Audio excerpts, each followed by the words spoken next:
Assalamualaikum warahmatullahi wabarakatuh. Selamat pagi happy people dimanapun Anda berada. Masih bersama Erna Cleopatra dalam podcastnya yang selalu berusaha untuk memberikan motivasi, inspirasi dan juga hal-hal yang bermanfaat untuk kehidupan Anda. Sebuah pagi yang sangat cerah dan indah di kota yang tentunya juga sangat indah. Yang harapannya Bapak Ibu sekalian, teman-teman sekalian, kota ini juga menjadi sebuah kota yang ramah terhadap anak-anak dan perempuan, yang memberikan rasa aman, yang memberikan rasa nyaman, yang tentunya memberikan support dan juga dukungan yang sangat positif dan luar biasa pada tumbuh kembang anak. Dan yang pastinya terlepas dan jauh dari yang namanya kekerasan seksual. Bapak Ibu sekalian, yang namanya kekerasan seksual atau kejahatan seksual sudah bukan merupakan masalah baru atau hal baru di problematika sosial masyarakat Indonesia. Hal ini terbukti dengan semakin tingginya angka besaran kasus kejahatan seksual yang terjadi, khususnya terhadap perempuan dan anak. Ironisnya Bapak Ibu sekalian, terkadang kita merasa bahwa kekerasan seksual itu memang ada, tapi nun jauh di sana, nun di kota mana, nun di provinsi mana. Namun sebenarnya ancaman itu ada di lingkungan kita, ada di sekitar kita.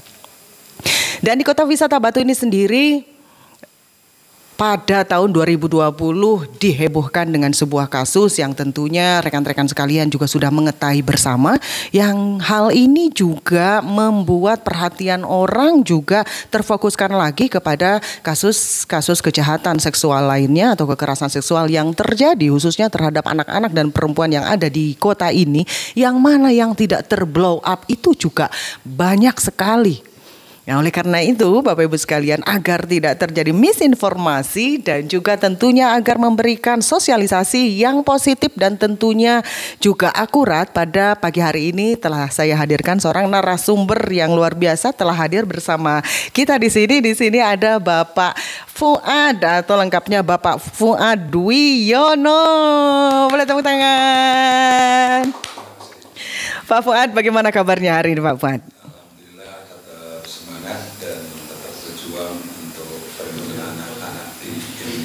Luar biasa.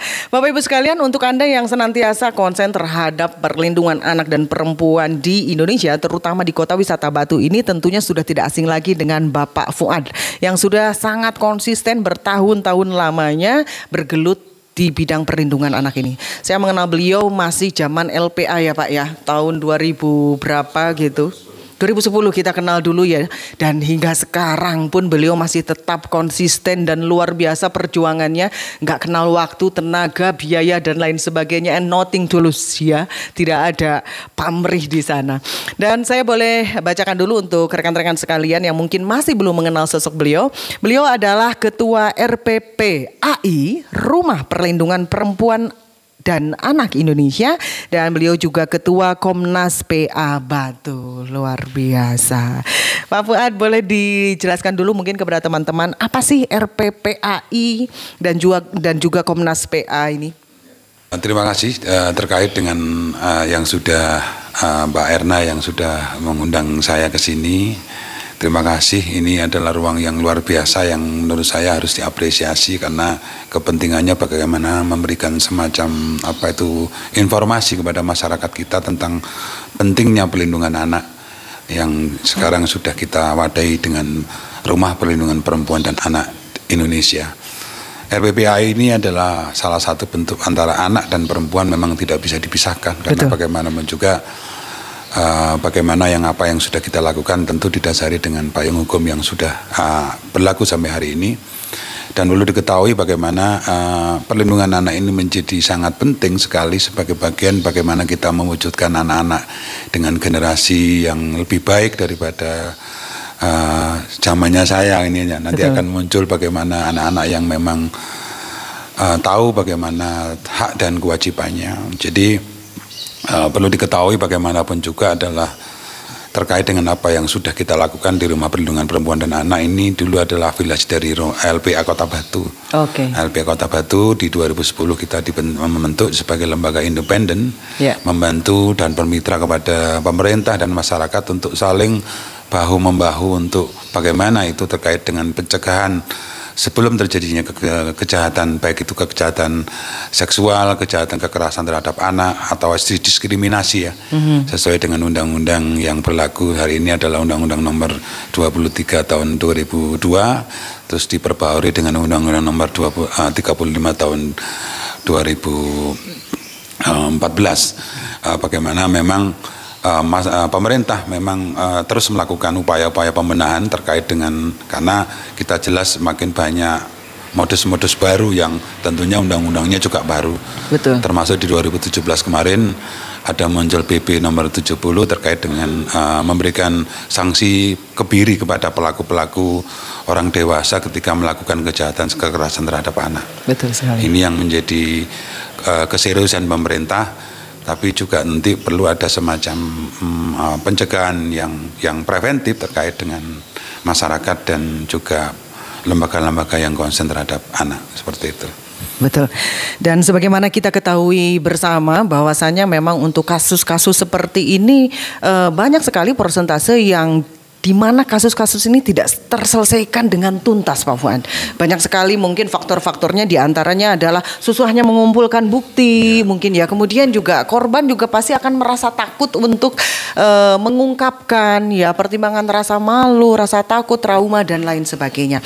Nah, sebenarnya fenomena mengenai berbagai macam kekerasan yang terjadi terhadap anak dan perempuan ini di kota mana pasti ada, ya, sebagaimana yang kita bicarakan tadi ya. Cuma di sini memang kita konsen terhadap kota di mana kita tinggal nih, Pak Fuad ya. Dan tentunya acara ini juga lebih kepada sosialisasi agar kita seluruh pihak juga lebih melakukan tindakan preventif yang lebih tinggi lagi, Pak Fuad ya. Tujuannya seperti itu.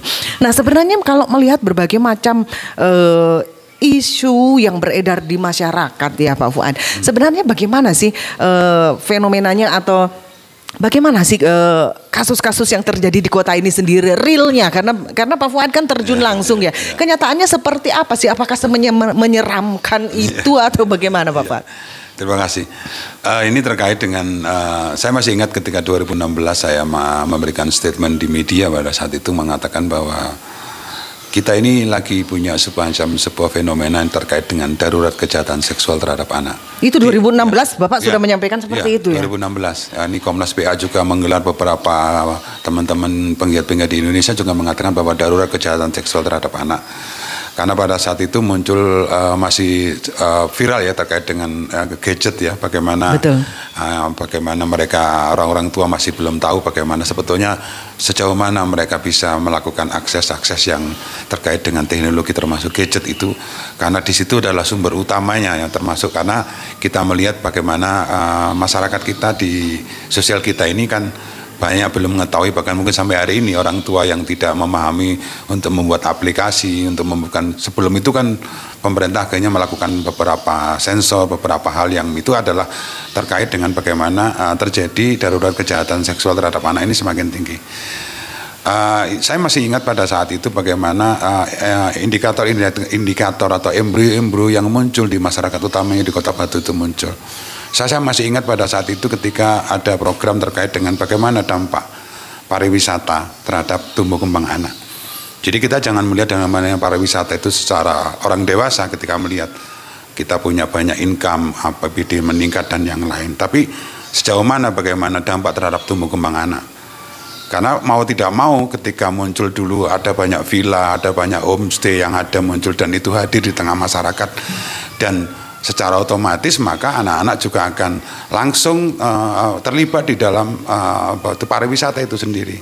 Betul. Ya, jadi bagaimana ketika yang pertama terkait dengan lingkungan pada saat itu jelas bahwa sampah-sampah yang jadi kita tidak hanya menjadi tempat wisata saja, tapi juga jadi pembuangan sampah dari mereka-mereka yang kita melihat, terus juga terkait dengan tumbuh kembang anak.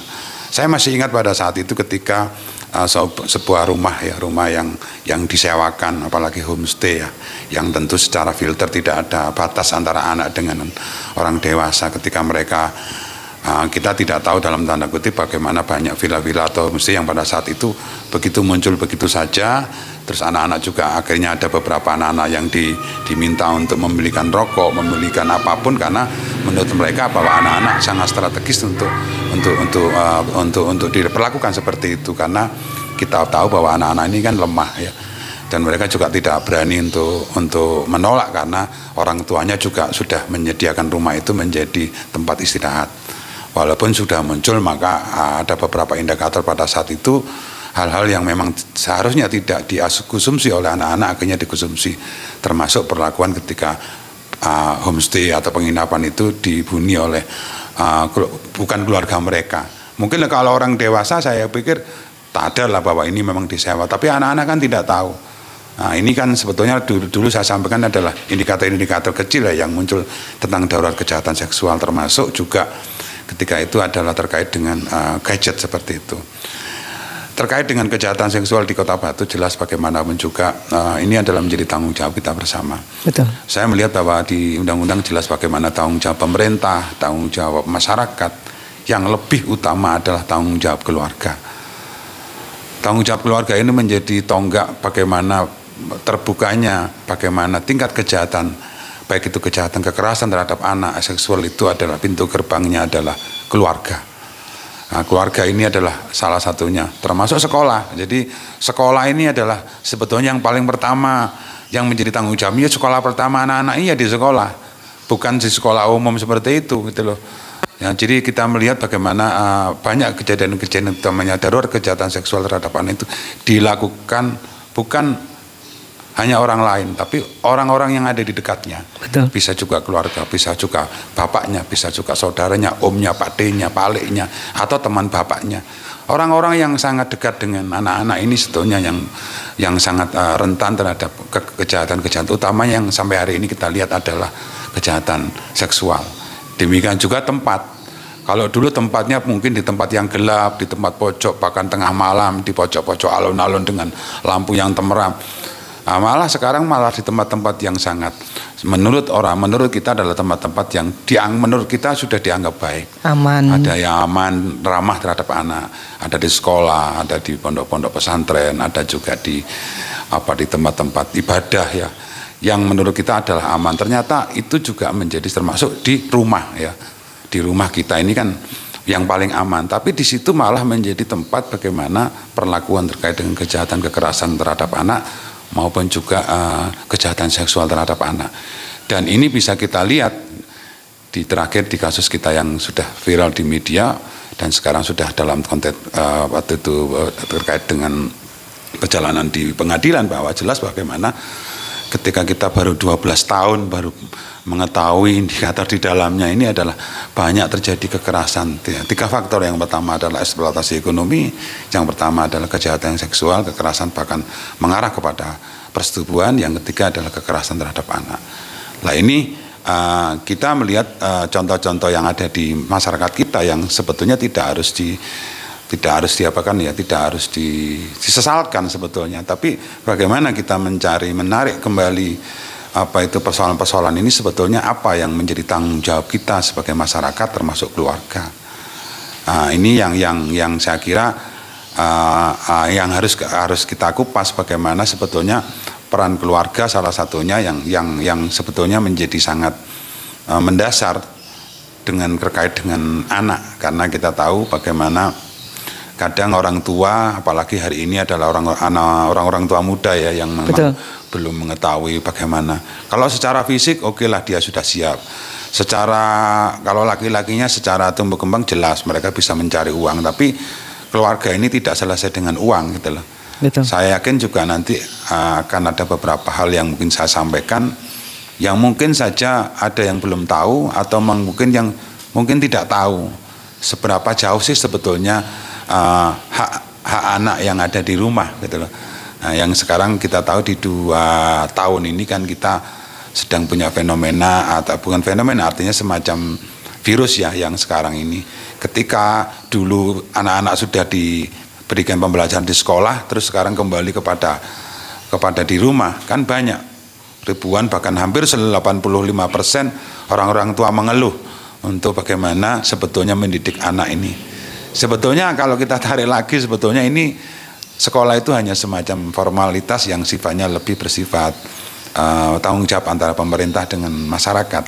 Tapi seyogyanya sebetulnya ada hal yang memang penting, bahwa anak-anak ini sebetulnya pertama kali mendapatkan sekolah itu ada di rumah.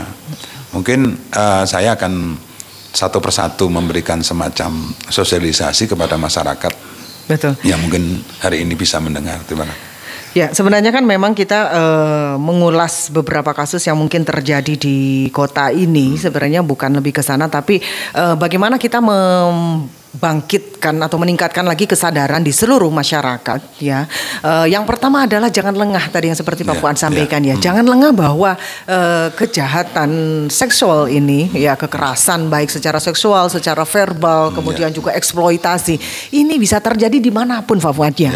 Bisa terjadi, bahkan mungkin yang kadang-kala kita nggak menyangka gitu ya, di rumah sendiri bisa terjadi oleh orang tua, oleh tetangga, oleh siapa. Ini miris sekali gitu ya Pak ya. Kalau menurut Pak Fuad sendiri, kalau kita lihat dari skala ya, di Kota Batu ini tinggi nggak Pak? Ya, yang jelas tinggi dan tidaknya sebenarnya relatif. Artinya sebetulnya pemahaman bagaimana memberikan sebuah pemahaman edukasi kepada masyarakat ini kan harus terus menerus ya. Saya pikir bagaimana tingginya atau tidaknya, kalau saya ngomong tentang darurat kejahatan seksual terhadap anak di 2016, bukan berarti saya memberikan menjustifikasi bagaimana masyarakat di Kota Batu atau kasus-kasus seperti hari ini juga meningkat terkait dengan kejahatan seksual terhadap anak. Bukan saya memberikan sebuah stempel atau bukan. Saya lebih bagaimana sebetulnya ini adalah warning, memberikan semacam peringatan serius kepada orang-orang tua untuk lebih memperhatikan anak-anaknya, utamanya adalah anak-anak yang usia sesuai dengan Undang-Undang Perlindungan Anak di nomor 23 tahun 2002 adalah anak-anak yang memang usia 0 sampai 18 tahun. Jadi perhatiannya lebih. Jadi perhatian darurat kejahatan seksual itu lebih supaya memberikan warning, ini loh sekarang banyak ada semacam darurat, namanya darurat bagaimana semakin lebih orang tua untuk memperhatikan kepada anak. Termasuk juga memberikan pemahaman edukasi yang benar. Kalau mungkin saya bisa ambil beberapa elemen terkait dengan anak adalah salah satunya adalah kasih sayang. Memang kalau kita melihat orang tua memberikan kasih sayang kepada anak, jelaslah itu hal yang sangat sepele. Tapi kasih sayang seperti apa yang sekarang kita kan banyak terjadi. Anak-anak mungkin sekarang yang lagi menjadi sangat orang banyak kelabakan dan banyak sekarang juga tidak bisa mengantar terkait dengan penggunaan gadget. Nah ini kasih sayang anak-anak, oh ini kasihan anak-anak ini harus dikasih. Sementara dengan memberikan kasih sayang, memberikan sebuah alat atau memberikan semacam sebuah artinya hak yang diberikan anak-anak untuk bisa mengakses informasi dan yang lainnya, tapi juga tidak diikuti dengan bagaimana memberikan kontrolnya dan monitoring terhadap kasih sayang. Demikian juga dengan yang lain. Ketika ngomong kasih sayang, oh ini anak-anak semestinya tidak harus mempunyai sepeda motor belum layak itu. Mereka dikasih, alasannya sederhana, supaya orang tuanya juga tidak ribet, supaya anak-anak juga tidak merasa dipermalukan dengan anak yang lain karena dianggap tidak bisa beli sepeda motor. Ada hal yang sangat juga memberikan perhatian yang menurut saya adalah kadang berbahaya terhadap mereka. Karena ketika mereka sudah melakukan itu, kita juga tidak mampu memberikan kontrol dan pengawasan yang secara ekstra. Jadi seringkali terjadi kasus-kasus itu adalah muncul ketika lengah, itu adalah ketika kita salah memberikan apresiasi terkait dengan kasih sayang maupun perhatian. Nah ini belum lagi nanti berkait juga dengan bagaimana mendapatkan pelajaran hidup kepada orang tua. Banyak sekali kasus-kasus kejahatan seksual terhadap anak atau kejahatan kekerasan dan terkait dengan anak itu dimulai bagaimana orang tua tidak memberikan cermin terhadap anak-anaknya. Seringkali orang tua itu dengan mudahnya seolah-olah anak-anak itu tidak mengerti dan tidak paham dengan persoalan-persoalan orang tua. Yang sekarang ini juga saya lagi tangani adalah bagaimana ya kembali kepada kemiskinan juga salah satunya. Anak-anak yang sekarang sudah ditinggal oleh orang tuanya, baik laki-laki dan perempuan itu keluar negeri atau keluar kota dan yang lainnya tanpa pengawasan, anak-anaknya diberikan materi seperti uang dan yang itu yang menurut mereka cukup, sementara perhatian menjadi sangat penting. Coba ayo kita berpikir, apakah dalam satu hari atau dalam satu minggu kita pernah memberikan perhatian anak-anak? Ya setidaknya bagaimana sih sekolahmu, bagaimana, apa yang sudah dilakukan. Hal yang sangat sepele tapi menjadi penting untuk anak ya. Karena kadang-kadang seringkali anak-anak itu dianggap hanya sebelah mata, wong arek cilik ae, roe opo. Sementara anak-anak merekam itu menjadi bagian, bahkan menjadi sampai kita dewasa bahkan orang tua.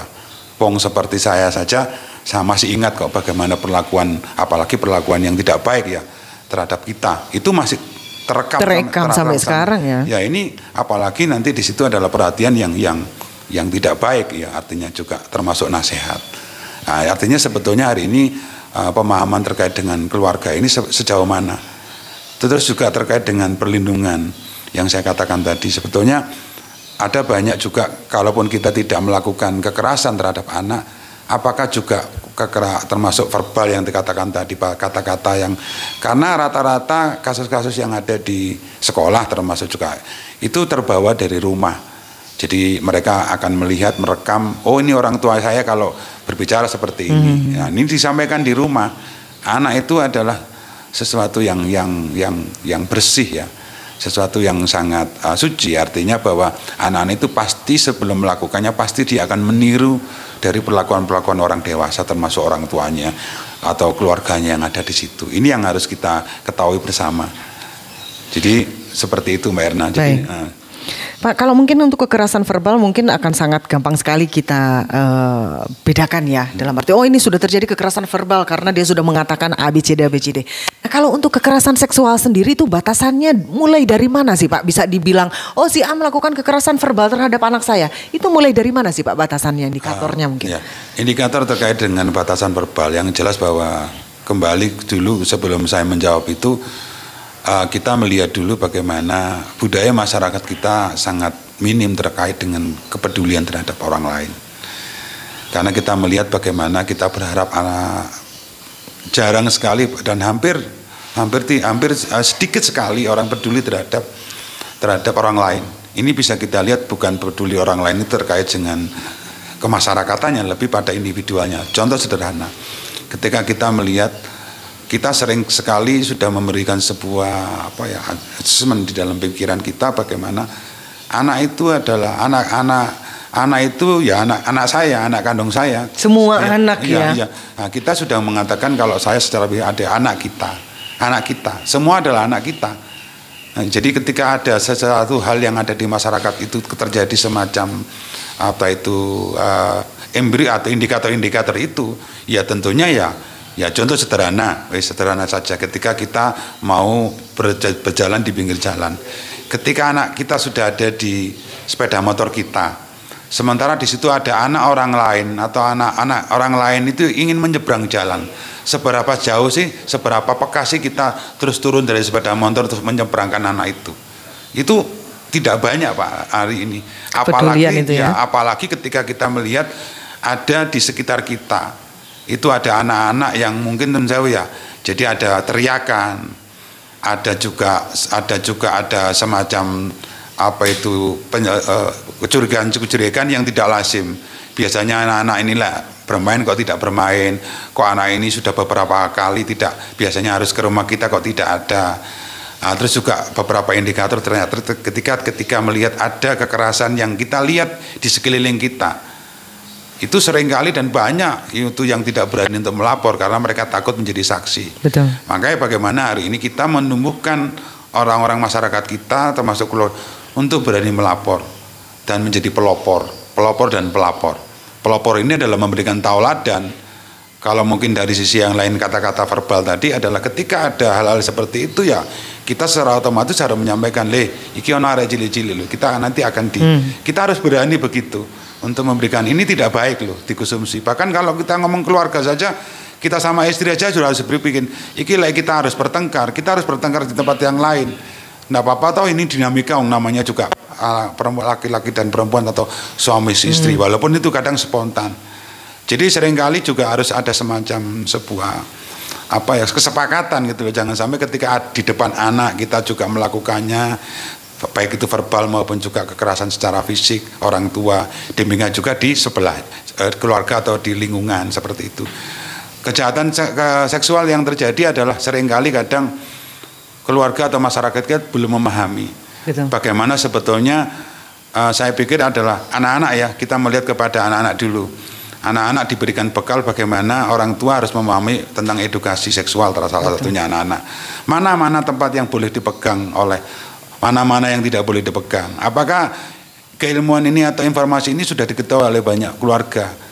Bahkan usia jauh, kalau di dalam konten perlindungan anak, orang tua seperti seorang ayah itu ada batasan ketika harus mencium anak. Mencium di tempat-tempat yang memang itu adalah tempat-tempat yang menurut kita adalah tidak tabu, mungkin hanya di tangan.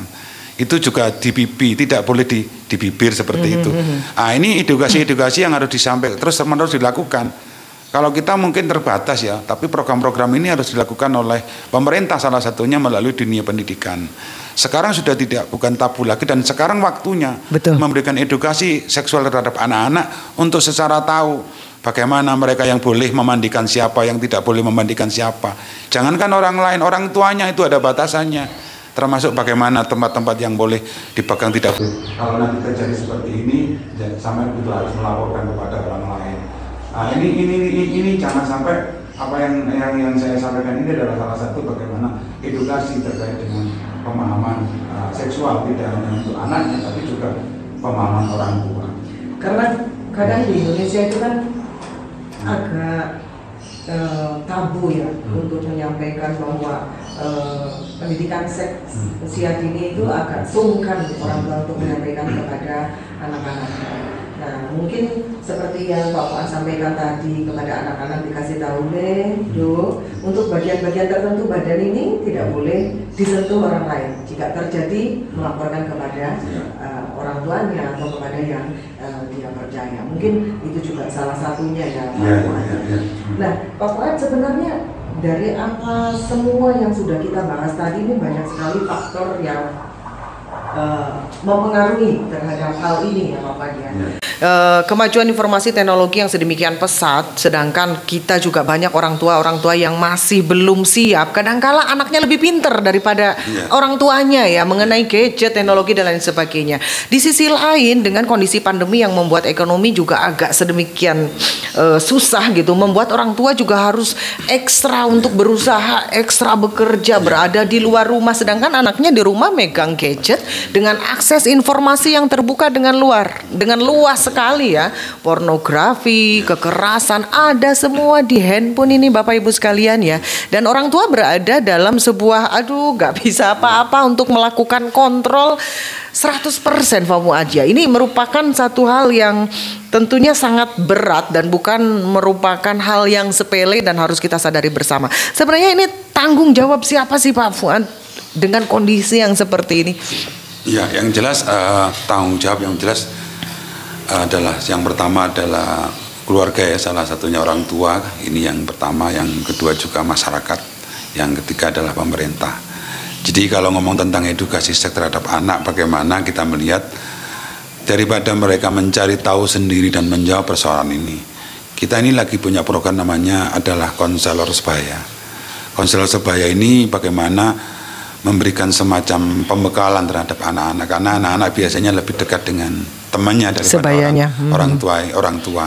Sebaya ini, konselor sebaya ini adalah tentunya adalah bagaimana memberikan pemahaman kepada anak-anak remaja ya, anak-anak remaja yang ketika terjadi semacam curhatan teman-teman yang lainnya, indikatornya mungkin mengarah kepada hal yang seperti itu ya diberi, kalau memang dia tidak bisa menjawab ya disampaikan kepada orang yang lebih tahu.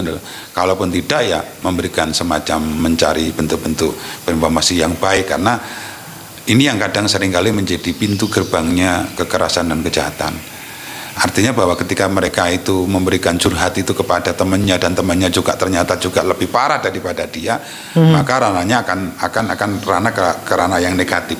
Banyak kasus yang terjadi, termasuk juga kemiskinan ketika anak-anak melihat, karena setiap orang tua kan mempunyai keterbatasan, jadi tidak seperti yang lain. Artinya bahwa sekelas handphone atau gadget itu pun juga, artinya ketika ada yang tidak mempunyai atau yang mempunyai, itu kadang juga menjadi persoalan ekonomi yang anak-anak kadang juga tidak tahu. Kan mereka tidak tahu, kok bapak saya tidak bisa membelikan gadget, sementara teman saya kok bisa. Anak-anak belum mampu memahami bagaimana pekerjaan itu mempunyai standar tertentu. Pokoknya teman saya dapat punya, saya harus punya. Nah, ini kadang tuntutan itu kan kita sering banyak kasus terjadi sampai ada anak yang membunuh orang tuanya hanya karena persoalan handphone. Ini adalah nyata, bukan sebuah dongeng. Artinya bahwa semakin kompleksitas sekarang terjadi menumpuk, termasuk saya mengatakan ada darurat. Ini adalah bagaimana kesadaran ini harus lebih ditingkatkan terkait dengan yang saya katakan tadi adalah peran serta keluarga yang menjadi utama ya, termasuk juga indikator-indikator yang di situ memang mengarah kepada hal-hal yang bersifat peluang-peluang. Kita tahu sekarang bahwa ya yang barusan muncul di Bandung ya, ketika betul. Seorang oknum ustadz ya, seorang yang dipandang itu adalah penting dan menjadi panutan, ternyata di situ melakukan pencabulan, kejahatan seksual, dan mereka punya peluang dan rata-rata adalah orang-orang yang memang menurut di masyarakat itu benar-benar sudah ditokohkan, sudah dipercaya. Oh ini lembaga tanfid, ini lembaga pengajian Al-Quran yang orang mengatakan, tapi di dalamnya, nah termasuk ya juga kasus kan banyak sekarang. Nah, termasuk kasus yang ada di Pasuruan itu adalah tanfid itu malah lembaga. Lembaga saya tidak melihat hanya lembaga-lembaga itu, tapi banyak. Karena ada yang melapor. Nah ini yang melapor ini ya saya terima kasih hari ini kepada siapapun yang mungkin melakukan upaya-upaya. Karena tidak banyak pejuang-pejuang anak atau orang-orang yang peduli untuk melapor. Tanpa melapor pun kita tidak bisa tahu gitu loh. Karena tentunya lapor itu dengan konsekuensi akan menjadi saksi. Tapi perlu diketahui dan saya garis bawahi di beberapa kasus yang saya tangani adalah ini luar biasa. Kita harus merasa memberikan apresiasi tinggi. Mereka sudah mengorbankan dirinya bahkan anaknya.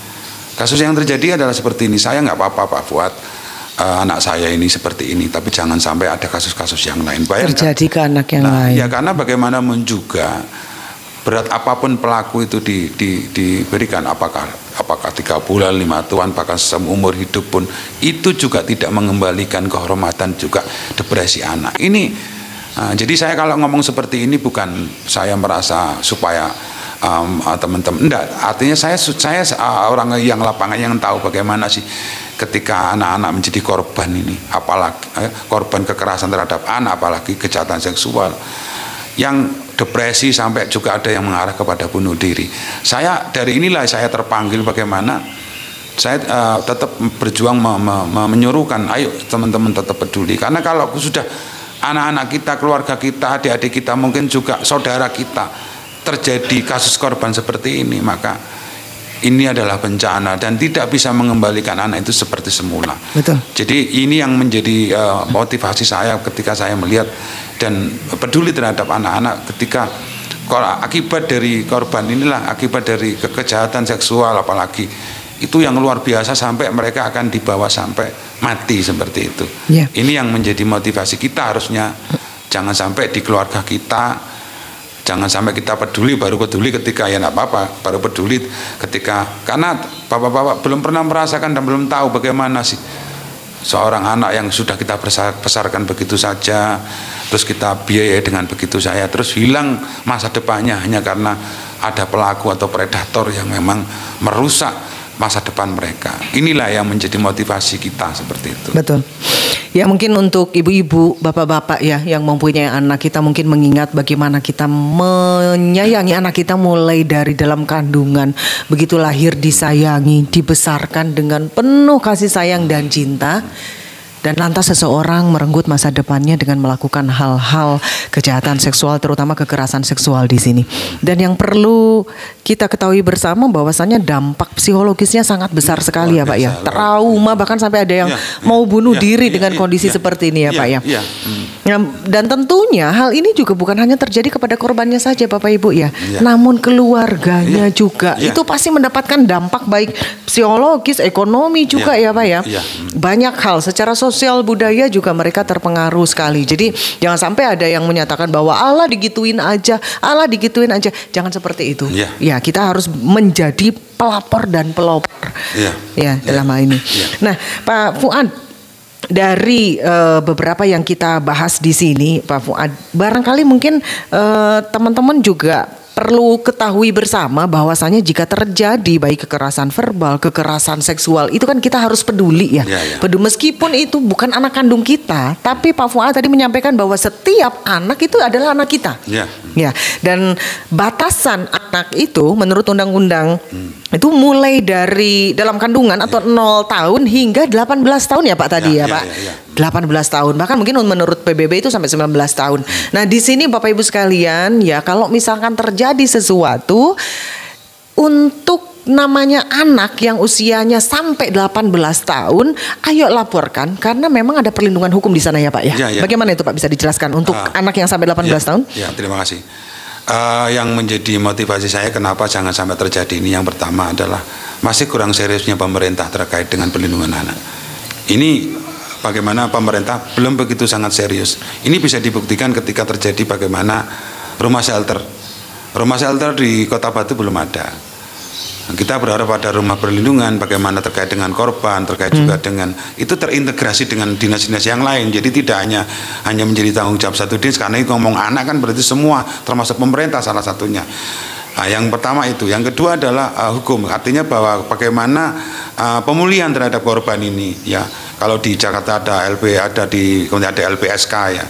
Di Kota Batu masih sangat minim, bahkan cenderung lemah. Itu artinya bahwa terkait dengan ketika anak-anak berhadapan dengan hukum, ketika anak-anak juga menjadi korban, itu ketuntasannya masih belum, saya katakan masih belum sangat kuat, karena saya melihat bagaimana sebetulnya ini ada banyak peran masyarakat, tidak hanya menjadi tanggung jawab, ini yang sekali lagi tidak hanya menjadi tanggung jawab pemerintah, tidak hanya menjadi tanggung jawab lembaga. Kita tahu bahwa lembaga-lembaga terkait dengan perlindungan anak sangat minim, betul. Jadi bukan berarti hanya menjadi tanggung jawab lembaga, tapi apalagi lembaga ini adalah lembaga independen. Jadi bagaimana perhatian serius ini adalah kenapa sih saya katakan jangan sampai anak-anak kita menjadi korban, karena di dalam payung hukum kita juga masih belum sangat maksimal terkait dengan termasuk tindak lanjut terkait dengan pelaku, terkait juga dengan proses ternyata pemulihan terhadap korban. Ini masih belum begitu efektif menurut saya. Jadi bagaimana keseriusannya terkait dengan anggaran juga bagaimana harusnya didukung secara penuh. Ini masih belum banyak atau belum maksimal gitu loh. Jadi jangan sampai terjadi, sehingga mau tidak mau bagaimanapun juga bahwa korban itu nanti ya apalagi rata-rata korban itu adalah memang dari kalangan menengah ke bawah, walaupun menengah ke atas juga banyak, tapi paling tidak bagaimana jangan sampai itu terjadi. Kalau terjadi, yaitu tadi tindakannya juga belum begitu maksimal. Karena preventif itu juga sangat penting, justru sangat penting preventif ya, agar jangan sampai tindakan itu setelah ada kejadian meledos baru. Nah, dan ini tentunya juga membutuhkan anggaran ya Pak ya. Iya, peran serta lah semua logistik pihak. Tentunya penting. Jadi saya mengatakan ini bukan untuk saya lah. Saya siapa, artinya bukan untuk lembaga saya. Siapapun lembaga. Saya malah berharap akan muncul lembaga-lembaga baru di Kota Batu, semakin banyak semakin bagus. Saya tidak dalam konten untuk memberikan lembaga saya yang paling tidak ada. Jadi semakin banyak semakin bagus. Contoh di desa dan kelurahan, ketika itu ada lembaga-lembaga seperti itu, kenapa tidak dibiayai oleh desa dan kelurahan? Bagaimanapun juga walaupun ada beberapa program, tapi harapannya adalah sinergitas saling sinergi di situ. Itu luar biasa. Seperti ada salah satu di desa ini ada kolom curhat, ada pos curhat, dan yang tidak apa-apa, itu menarik menurut saya, dan itu memberikan sebuah komitmen bagaimana masyarakat peduli terhadap ini. Jadi saya berharap bagaimanapun siapapun ini adalah bukan hanya menjadi tanggung jawab semua, utamanya pemerintah, karena undang-undang sudah jelas toh, bahwa undang-undangnya sudah jelas, bagaimanapun juga ini ada dilindungi oleh pemerintah salah satunya, yang memang harus konsen. Kalau tidak, maka yang terjadi di hari ini kita lagi membangun moralitas, degradasi, membangun psikologi anak. Yang kita lakukan bukan untuk hari ini, Mbak. Kalau kita mau bikin kita mau bikin jembatan, bikin jalan dan yang ngantel penerangan, mungkin bisa kita rasakan hari ini. Kalau sekarang terjadi semacam darurat kejahatan seksual, bukan hari ini yang kita lakukan, tapi di 10 tahun terakhir, di 5 tahun terakhir, inilah yang terjadi sekarang. Kalau sekarang ini jadi kita antisipasi, saya nggak bisa bayangkan di 5 tahun ke depan di Kota Batu salah satunya. Kalau ini tidak diantisipasi dengan gerakan-gerakan preventif, semuanya harus menggelorakan itu, utamanya di dunia pendidikan. Bahkan saya mengatakan seluruh guru harus mempunyai indikasi tentang perlindungan anak, diberikan bekal mereka, berikan pengetahuan sebelum mereka melakukan semacam pembelajaran di sekolah, itu dilakukan itu. Ya, tentunya dengan serius, tidak menjadi tanggung jawab BK dan yang lain, dan juga orang tua. Nah, awal golongannya saya katakan seperti sekolah ramah anak, ya atau sekolah ramah, ya dilakukan dengan tidak hanya fashionnya saja, hanya kota layak anak salah satunya. Jadi tidak hanya menjadi fashion saja, tapi bagaimana indikator di dalam kota layan itu dilakukan konsisten ya Pak ya. Rumit. Jadi mulai dari tingkatan bawah, bagaimana ini tidak hanya menjadi hanya sebagai gelaran saja yang di situ hanya mencari predikat saja. Saya pikir keseriusan yang harus ditingkatkan. Ya tentunya dengan program. Kita siap untuk melakukan bagaimana nanti memberikan semacam input terkait dengan apa yang harus kita lakukan, Jadi inilah yang menurut saya atau siapapun lah orang-orang yang konsen terhadap anak, monggo silakan untuk mungkin memberikan solusi, karena untuk kebaikan kita bersama, karena kita sudah ngomong bahwa semuanya adalah anak kita. Betul. Nah, seperti itu. Ya, semuanya adalah anak kita dan tentunya perlu sekali kita tingkatkan kepedulian terhadap siapapun anak-anak yang ada di sekitar kita. Tentunya kita juga melakukan sebuah sosialisasi atau edukasi kepada siapapun, terutama mungkin pertama dari rumah dulu ya, dari keluarga dulu sebagai pondasi awal. Anak, orang tua dan juga lingkungan semuanya tahu bahwa kalau misalkan bagian-bagian ini colek, dibuka misalkan ya, itu sudah masuk kepada kejahatan seksual ya Pak ya. Nah, jika ada indikasi hal-hal seperti itu segera laporkan agar bisa tercegah sebuah langkah preventif agar tidak terjadi yang jauh lebih dari itu. Nah, kadang-kala orang juga masih belum memahami Pak Fuad, mungkin alah digituin aja nggak apa-apa, sehingga akhirnya kan keterusan. Kadang-kala kan mungkin dari hal sepele, pamannya mungkin nyium bibirnya, anak kecil ini udah gitu kelanjutan dan lain sebagainya. Nah, itu perlu sebuah langkah-langkah edukasi kepada seluruh pihak, dan tentunya ini merupakan kerja barengnya semua pihak, mulai dari keluarga, orang tua, kemudian lingkungan, pihak sekolah juga pihak sekolah, tidak lupa juga pemerintah daerah dan juga kepada seluruh aparat. Mari kita bergandengan tangan untuk tentunya melakukan berbagai macam upaya penghapusan kekerasan seksual terhadap anak dan perempuan, khususnya anak-anak yang berada di Kota Wisata Batu khususnya. Oke Pak Fuad, terakhir ini Pak Fuad, barangkali ada yang mau disampaikan pesan-pesan kepada khususnya masyarakat Batu, umumnya kepada seluruh masyarakat Indonesia? Begini Mbak Erna, jadi terima kasih waktu yang diberikan. Jadi yang jelas bahwa perlindungan anak, baik perempuan dan anak atau apapun yang terkait dengan kekerasan, kejahatan yang utamanya adalah anak, itu memang harus kita hindari. Dan yang menjadi penting adalah menjadi tanggung jawab kita bersama. Tanggung jawab kita bersama, jangan sampai anak-anak kita menjadi korban, utamanya adalah kejahatan-kejahatan seksual yang nantinya akan berdampak secara psikologi dan juga emosional kepada anak-anak kita. Karena rata-rata mereka korban itu akan ada punya indikator menjadi pelaku, Pak. Jadi bisa seperti itu ya Pak ya? Awalnya jadi, korban bisa menjadi pelaku. Ya, termasuk salah satunya adalah apa itu homoseksual atau sodomi ya. Jadi sesama jenis ya. Ini rata-rata yang kita tahu di kasus-kasus kita adalah mereka pelaku itu adalah rata-rata adalah korban. Nah, ini jangan sampai terjadi. Demikian juga kekerasan yang ada, yang ketika anak-anak ini pernah mendapatkan kekerasan, ya tentunya ketika mereka dewasa mereka akan jadi pelaku untuk meluapkan kekerasannya. Dan ini mata rantai yang sangat erat. Dan kita harus putus mata rantai itu, kekerasan ini. Salah satunya adalah tidak melakukan kekerasan, melakukan hal yang baik, melaporkan ketika ada ruang-ruang di situ yang memang punya indikator mengarah kepada kekerasan dan kejahatan seksual. Monggo kita laporkan, kita harus berani. Kalau tidak, mungkin kita hanya menunggu anak-anak kita akan jadi korban selanjutnya, seperti itu. Iya, Pak Fuad, kadang-kala nih ya, kalau kita melihat sesuatu atau terjadi sesuatu terhadap lingkungan kita, kadang-kala kalau mau datang ke pihak berwajib itu ada rasa takut dan lain sebagainya ya. Selain itu Pak Fuad, kemana nih? Apakah harus datang ke Rumah Perlindungan Perempuan dan Anak, itu berada di mana atau mungkin menghubungi siapa? Karena saya meyakini banyak nih ya, ini fenomenanya seperti fenomena gunung es Pak Fuad ya.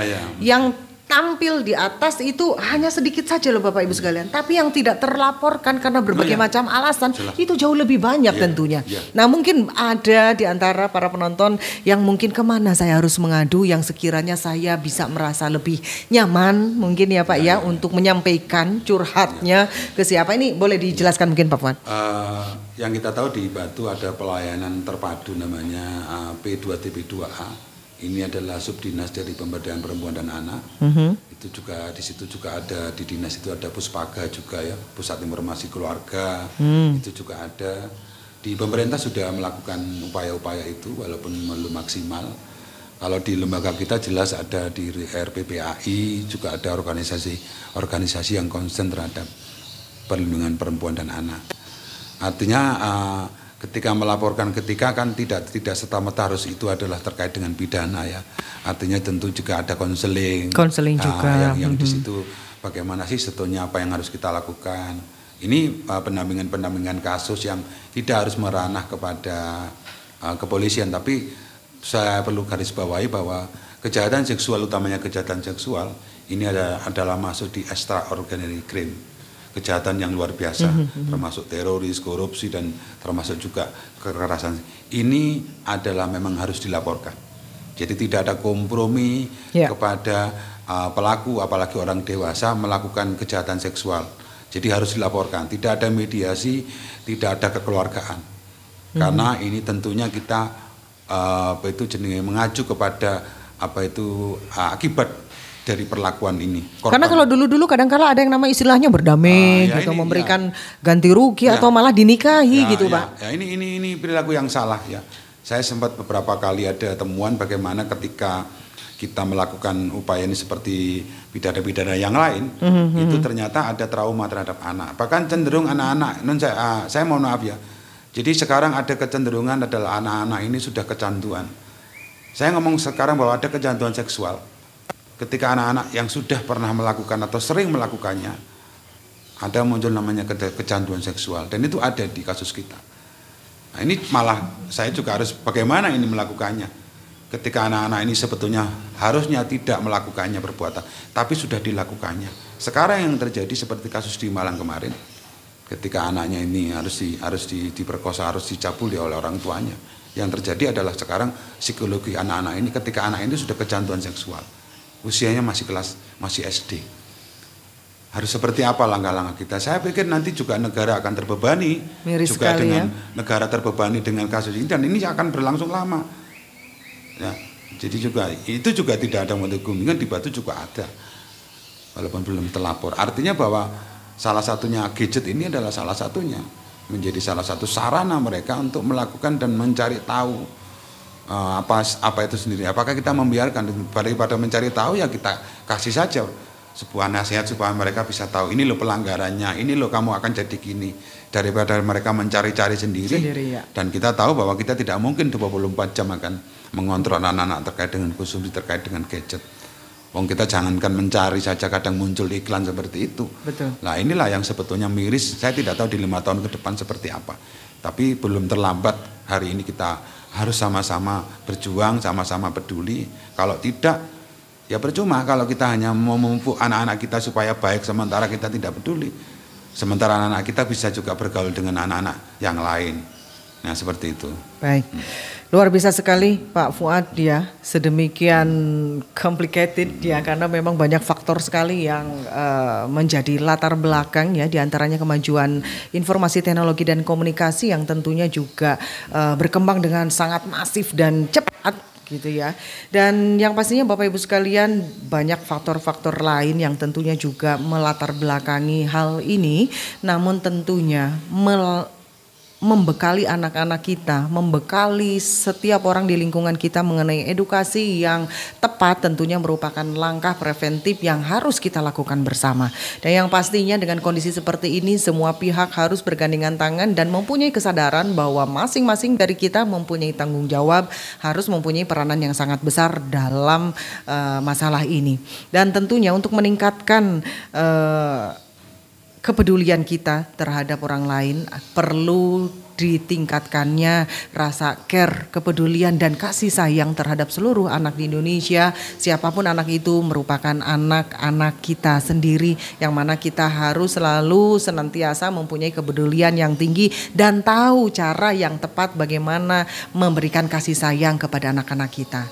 Kasih sayang kepada anak-anak kita bukan hanya memberikan apa yang mereka mau, namun tentunya secara bijak mengetahui mana yang terbaik untuk anak-anak kita. Berikan edukasi seksual yang tepat untuk anak-anak sesuai dengan usianya, bekali mereka agar mereka tidak mencari informasi atau berita dari sumber yang tidak tepat. Yuk semuanya, mulai dari keluarga, orang tua, lingkungan, seluruh aparat yang terkait, seluruh dinas, pemerintah daerah, pemerintah pusat, dan tentunya siapapun bagi seluruh masyarakat Indonesia, ayo kita perangi bersama, ayo menjadi pelapor dan pelopor untuk menciptakan dunia anak yang lebih ramah dan lebih sehat, aman dan nyaman untuk seluruh anak Indonesia. Jangan pernah putus asa, jangan pernah putus semangat, pastinya maju terus untuk anak-anak dan perempuan Indonesia. Terima kasih Pak Fuad telah hadir. Terima kasih banyak, dan tentunya kita bisa bertemu lagi di podcast berikutnya Pak Fuad. Terima kasih. Stop kekerasan perempuan dan anak. Semangat untuk anak-anak Indonesia.